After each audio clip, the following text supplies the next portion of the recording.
શું સમસ્યા હતી અને શું વસ્તુ આજે થઈ રહી? સમસ્યા એવી કારણ શું હતું? આજનું કારણ એવું હતું કે અમારા સોસાયટીના રહીશોને રાત્રે ગાડી લઈને કે બાઇક લઈને પણ અંદર એન્ટર થવું હોય, આ મેઇન ગેટ છે અમારો. અમે 2 જગ્યા બોર્ડ માર્યા છે કે સોસાયટીનો રસ્તો હોવાથી પાર્કિંગ વ્યવસ્થિત કરવું. આવું અમે લગભગ છેલ્લા વર્ષથી કહીએ છીએ.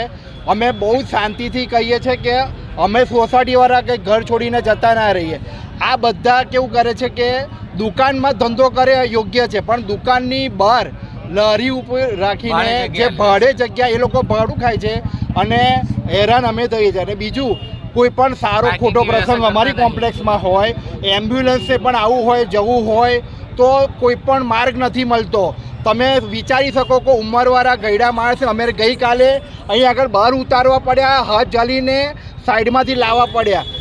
અમારી સોસાયટીમાં અમારે રહેવાનું, અમારે રિક્વેસ્ટ કરવાની, બહારના ગમે તે એરિયામાંથી માણસો અહીં આવે છે, બિંદાસ પાર્કિંગ કરે, દાદાગીરી કરે.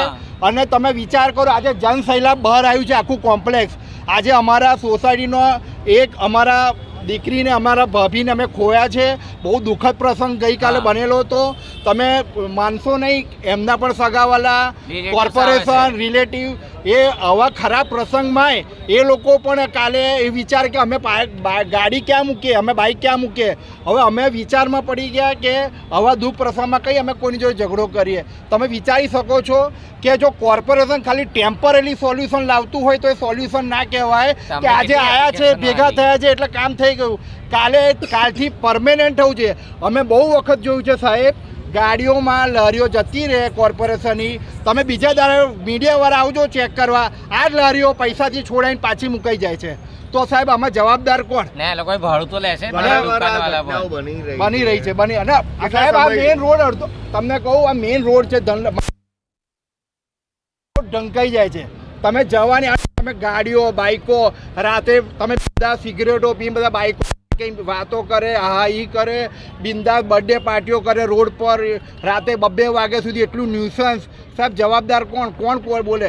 પોલીસ તો જ્યારે એમનું કામ કરવાનું તો કરે છે વ્યવસ્થિત, પણ પોલીસ હાજર ના હોતા. શું કહેશો આજે આપણા સોસાયટીના કોઈ ભાભી કે દીકરી ગયા છે? હા, એ વિશે માટે તમે શું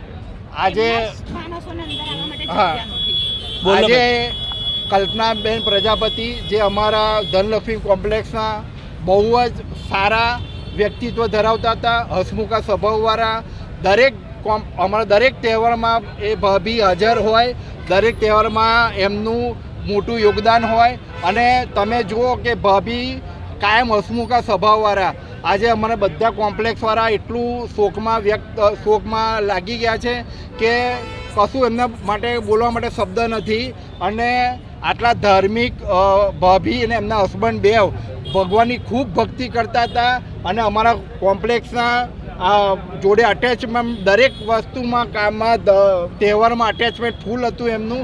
આજે અમારા એક સારા વ્યક્તિ, ભગવાનને ખબર નહીં જરૂર હશે લઈ, પણ બહુ જ અમને દુઃખ થયું છે. પગલું કેમ ઉઠાવવું પડ્યું? પગલું આજે અમારે એટલા માટે બોલાવું કે અમારા 2-3 વાર થઈ ગયું છે પહેલા.